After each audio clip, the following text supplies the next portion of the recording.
Primal Chaos. Hey guys, Primal Chaos here. Welcome to the channel. So this one is one that I've seen bouncing around amongst the reactor community. When you're a YouTube reactor, a lot of your feed becomes other reactors videos, and I tend not to watch them too much because I don't like to have my concepts of doing reaction channels tainted by other people's ideas and things like that. And also I don't want to spoil reactions like this, right? So, but this one has had a lot of buzz around it, and I don't know why.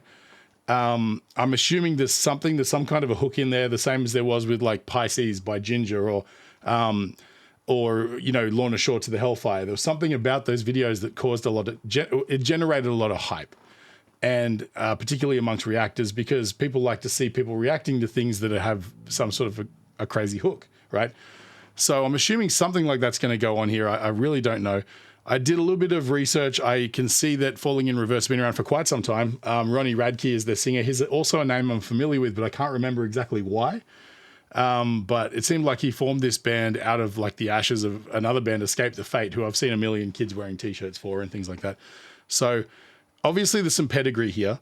What is it we're going to see? I guess we'll find out pretty soon.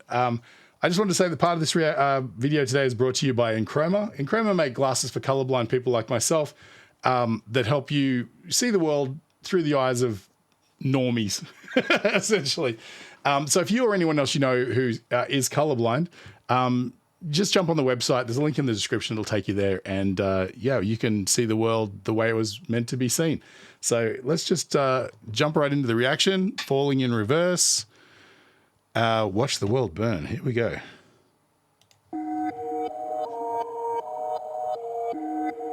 That's cool. It's just like a reverse loop. Some synths. Yeah, I got voices in my head again. Okay. Tread carefully, and I don't medicate it, helps me temporarily. I got problems, I got issues, yeah, apparently. Trauma that I'm burying, I think I need some therapy. Oh, that's cool. Depression, I'm back with a message. I'm asking the question that if you hate me, why you acting obsessive? I'm past the point and no return. Can I just say, like, look at this video. It looks like it cost them 17 bucks. All right. Wow. They've obviously like put everything, including the kitchen sink, into making this clip. But, you know, I mean, just basically from what I'm seeing with the costuming, you know, I mean, these are great looking effects and stuff like that. So there's definitely some label energy behind this song. So clearly something impressive is going to happen. However, I just want to go back. It's the little details that always impress me. I love the way that they've sort of double tracked his vocal and, you know, or sort of copied it over. And they've done these double tracks, but it sounds like they've detuned them to give them a little bit more sort of energy, like a little bit of low end. Yeah, I got voices in my head again. Tread carefully.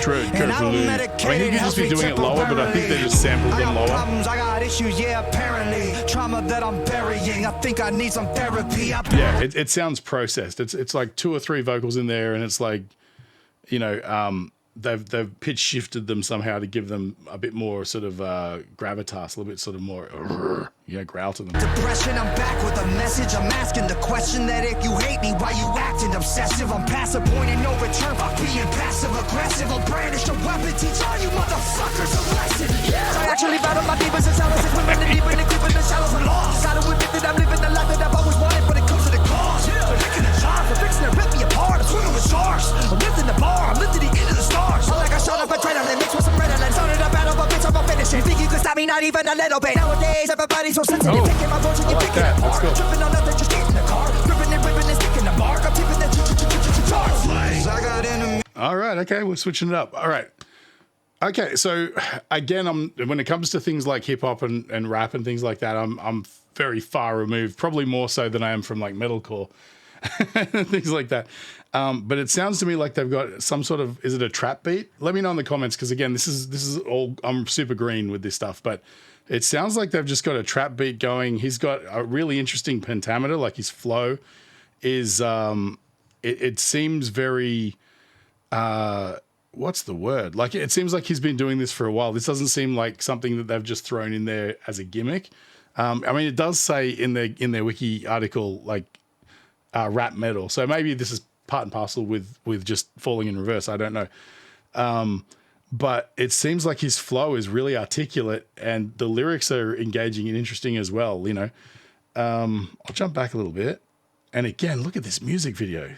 You can stop me not even a little bit. Nowadays, everybody's so sensitive. Picking my words when you pick it apart. Tripping on nothing, just get in the car. Ripping and ripping and sticking the mark. I'm tipping the charts.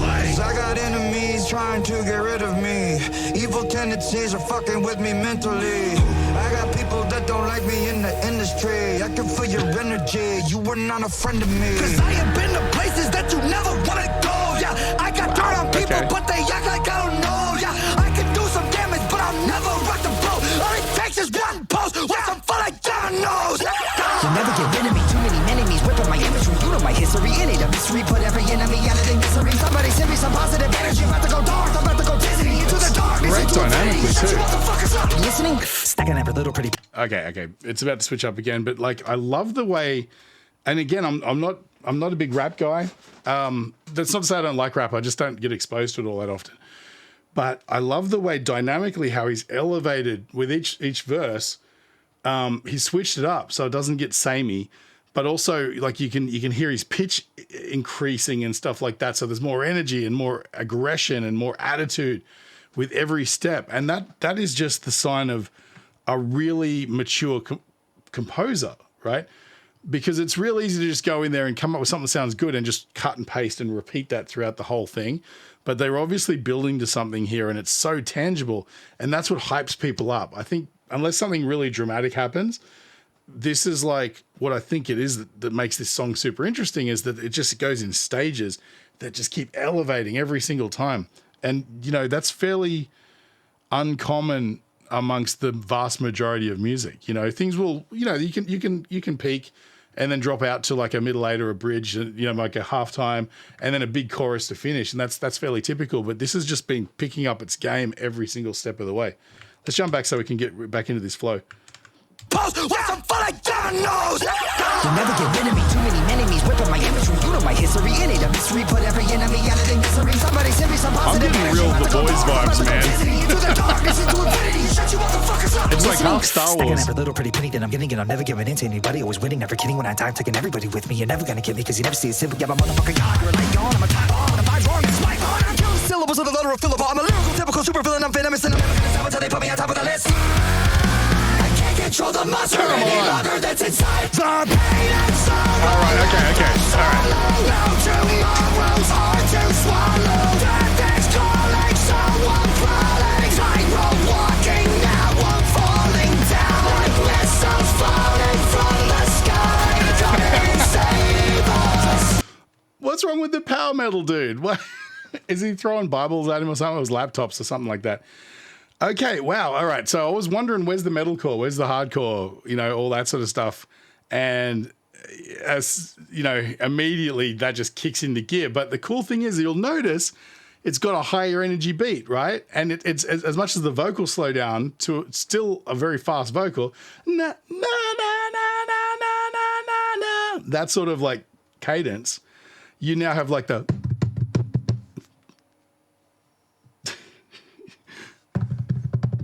drum cadence, right? So yeah, like it switches it up, but it still manages to elevate in a period where it could be very easy to bring the band in and just suck all of the energy out of that, what the momentum you've created.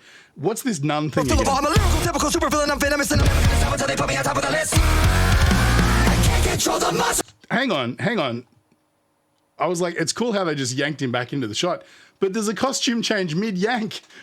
Listen, he's like in his like, I don't know, like white t-shirt sort of thing. Looks like he's maybe in mental institution outfit or something like that. Loose fitting clothes, scrubs. And now watch in slow motion as he gets pulled back and becomes the other GT. His armor. Hang on, I'm going to go through frame at a time here.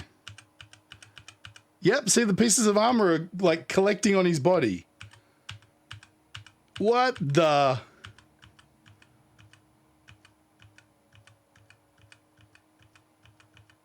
Okay, it looks like maybe they've done it as a digital body double, maybe? Hang on, I've done something to YouTube. Wait. And then just pasted that on top of the shot. Like, I think they've pulled him back in the armor, and then they've made it somehow digitally... made a version of the armor and blew it out, and then I don't know, man.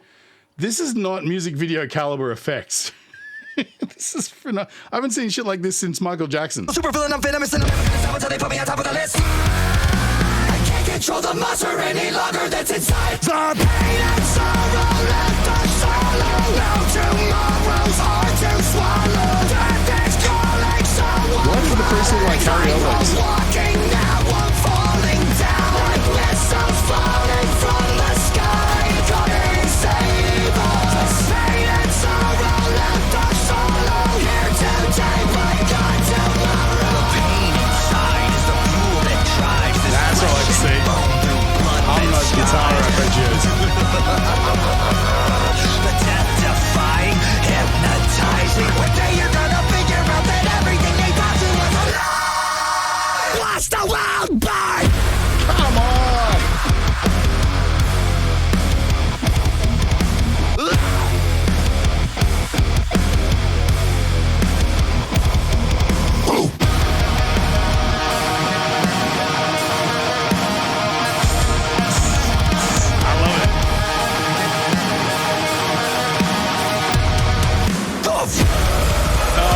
I called it. It's the boys.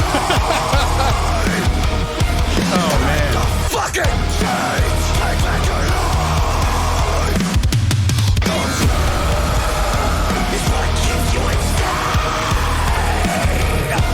Break the fucking chain. All right. And then at the end, we just pulled the rug out from under it. Oh, my God. What?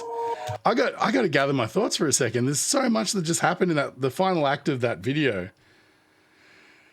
Let's just scrub through. I gotta collect my thoughts. So I find it interesting. He sort of gets sucked out of this demon hole, right? I mean, I don't know if there's supposed to be like a narrative that flows through the whole thing because it sort of jumps around, but he's some sort of like super villain hero style character. And then for some reason he's like standing on a podium addressing like, you know, like almost like a propaganda video from World War II. And then he's in some sort of weird, I guess, alternate reality there with a demon, possibly selling his soul. Who knows?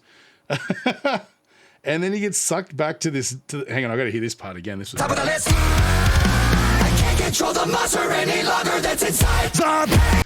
I wonder if that was performed or if they just see what you can do. There's a trick you can do. Like that's a choral sort of vocal part, right? You can take the main vocal, inside, right? And you can drop my pick. You can then take that part and you can copy it a bunch of times, run it through Melodyne, and just move the notes into chords, or you can get the singer to just overdub it or double track it. It sounds like it's all his voice. It doesn't sound like other people. I don't know how they did it, but it's punchy and energetic. I can't control the monster any longer that's inside the pain. Yeah, it seems too locked in. I think they probably just sort of made a chord out of the single vocal. I could be wrong. I'd be interested to see if anyone knows any behind the scenes details. It's important. It's a tiny part of the song. It's important to talk about because it grabs your attention so much. You know, amongst everything else that's attention grabbing in this song, that's one of those pinnacle moments that sort of that just captures your imagination for a fraction, and it sort of kicks you out of whatever. If you fall into any kind of a lull of like it being okay, we've grown used to this now, like the frog in the boiling water, right? You throw a frog into boiling water and it'll jump out, but if you slowly crank up the heat, the frog will boil to death. And you can use that allegory to describe how sometimes people can just get used to so much chaos to the point where it's not chaotic anymore. Something I always say is that if everything's on 10, then nothing's on 10. It's all on 1, you know, because if everything's pushing the limits, there's no dynamics. There's nothing to sort of bring you back from the 10 and push it up to an 11, you know. But yeah, I think that's really interesting. And then the band kicks in. Control the monster any longer that's inside the pain and sorrow left us solo. Now tomorrow's hard to swallow. Death is calling, so I'm crawling. Tightrope walking, now I'm falling down. Like missiles falling. It's catchy, right? This is kind of the chorus. Oh, you call this the hook of the song, right? You sing along. See, it's like he's become like all powerful now, right? And he's challenging religion. And I don't know what the allegory is supposed to be here, but it's like everybody's consuming this media. And I think it might be him sort of imposing his energy through, like disseminating through the internet and capturing everyone's attention, right? And pulling their attention away from religion. And then you see later on, they challenge him. He becomes super all powerful, burns that guy during the breakdown, and then everybody's running in terror while he cuts them down, you know? I mean,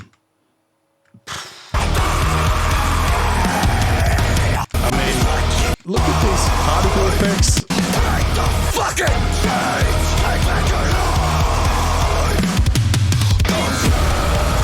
Like the thing about it is I've made a few music videos in my past and I'm very interested in visual effects and things like that. So I know how the sausage is made. I can tell you how they did every single shot in this music video to a degree, right? But that doesn't change the fact that it's goddamn impressive. Like all of this stuff. It's like we're talking about like big budget streaming service, event television levels of effects and the quality of drama and all that sort of stuff that is being brought on screen. They spared no expense, you know, and I'd actually love to know how much this whole thing cost, because you can see most of it's shot on green screen, but really by really deft hands. They know exactly what they're doing to make it look real. Is this a set? Hang on, let me see this part. Yeah, I mean, okay, so I think what's happening here potentially is that they have props, real world props in the foreground. But I mean, they've got extras, they've got dancers back here doing, you know, the cameraman thing here, you know. I mean, they could be the same people. I really don't know. They might have hired like 10 or 15 extras for the day. These people might be the same people. Doesn't matter. Like I'm sort of pulling things apart here, but there's an expression, I said it earlier, back in I guess it was the 90s, right? Prior to a very pivotal moment in television history, if you were a great actor, you wouldn't be seen dead on television unless you were doing some kind of an event thing or something strange. Television was considered to be the ugly stepchild of film, right? If you were a movie star, if you appeared on a TV show, that was the end of your career. That meant you weren't getting gigs and you were desperate, right? Then this thing happened called event television, where they started to bring out shows that were the caliber of a feature film, but you watched it every week and they could tell these long form stories and stuff like that. The first of which, correct me if I'm wrong, but the first of which was, I think, 24. And I remember thinking at the time when they said there's a new TV show coming out with Kiefer Sutherland in it, and I was like, Kiefer Sutherland's a movie star. What's he doing in television? And it was exactly that. They changed the game with that show. And they would make these television events. They could be short form, big budget miniseries things, or, you know, these, you know, 24, which has, I think, 24 episodes. It makes sense, right? Where they can tell movie quality stories with movie quality visuals and stars in a television format. And it was called event television. To me, this music video is the event television of music videos, because in recent times, it's been harder and harder for musicians to make money. And what that basically disseminates down to is it's hard for music artists to generate revenue to pay back the label for the money they've invested in the artist, right? And so what that means is that bands aren't given the same advances. They used to be go, hey, here's 200 grand, go record an album, right? Of course you had to pay that back, but back in the old days, if you had a hit album, you could easily pay that back, right? Nowadays, artists have to really push the limits of like diversifying their talents in order to just keep their heads above water with most record contracts and stuff now.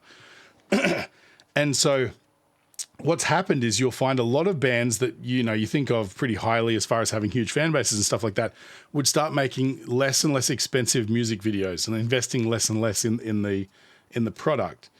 There's exceptions, but I think what it is more the case of the lowest bidder in those cases for directing or producing the video just happens to be really, really good and great artists, and they can do a lot with a little, you know.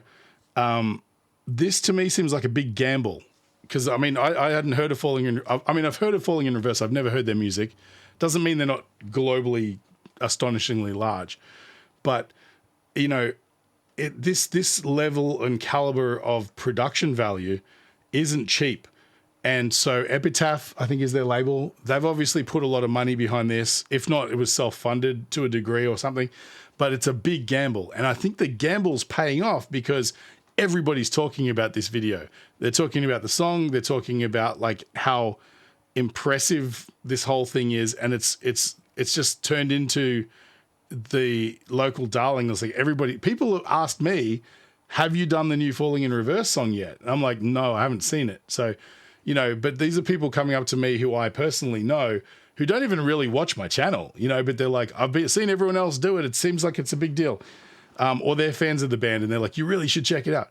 So the gamble's paying off. The word of mouth alone is pushing this album into the stratosphere of people's attention. And that's what it comes down to these days. There's literally a billion people doing anything that you're interested in doing. And a lot of them are doing it better and more interesting.